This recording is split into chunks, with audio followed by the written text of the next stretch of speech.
la transparencia.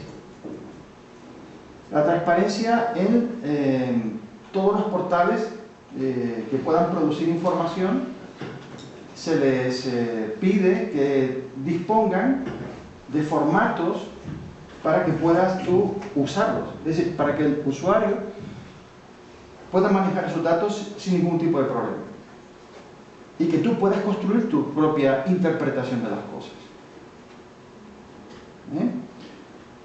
También la forma en que se construyen los datos es importante, porque tiene que ver con la fiabilidad y la calidad de la información.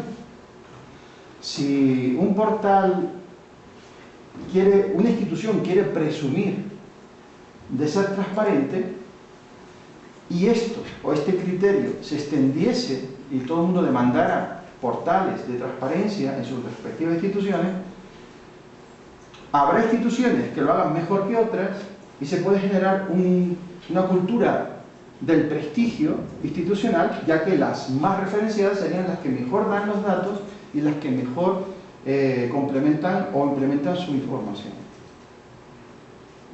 Entonces hay un camino por el cual se puede conseguir esa transparencia y hay muchas instituciones ya que están trabajando en esa dirección. Os pondré un ejemplo dentro de un ratito. Son datos que pueden ser utilizados, reutilizados y redistribuidos libremente por cualquier persona. Ese es el principio fundamental. Es decir, que entre una institución y un particular no tiene que haber ningún científico que elabore una explicación sofisticada de por dónde van las cosas. Que cada cual pueda coger con un manejo realmente simple de esos datos. Pues claro, cuando uno entra en nuestros portales y se encuentra una tabla Excel gigante sobre, yo qué sé, número de teléfonos que hay en una población y te encuentras poblado por poblado, el número de teléfonos que están registrados y dices, ¿y ahora cómo manejo esto? ¿No? Bueno, algún tipo de competencia digital hay que tener.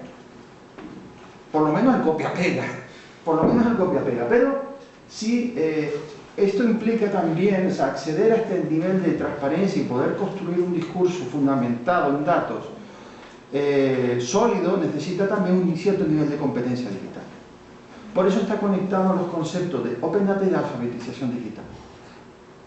Esto fue una conclusión a la que llegamos después de hacer un estudio de teoría fundamentada con toda la literatura que encontramos sobre Open Data. Entonces, viendo todas las perspectivas de los investigadores en general, supimos encontrar que había como una lógica interna de la que no podían salir.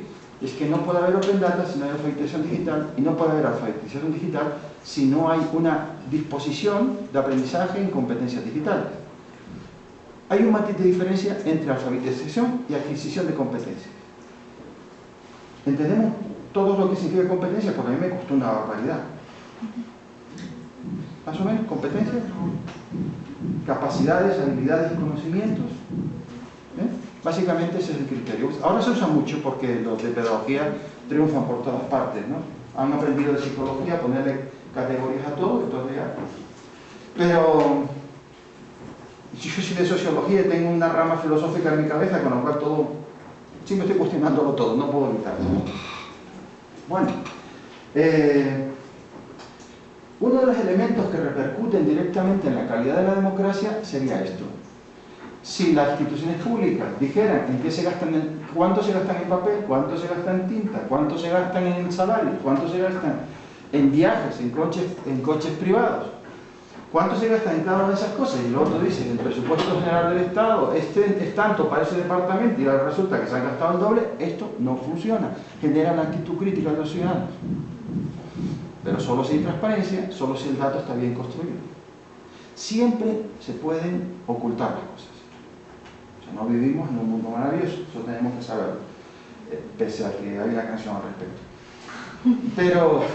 Pero es cierto que la información, y más en Internet, de modo en que se abre la puerta al flujo de comunicación, surge todo lo bueno y todo lo malo de la humanidad, porque es un amplificador. Entonces, amplifica no solamente los delitos, sino sobre todo también las cosas buenas que hacemos. Y tiene consecuencias con mayor repercusión. Entonces, todo eso pues puede influir, desde el punto de vista en que lo estamos analizando, en una mejora de la calidad de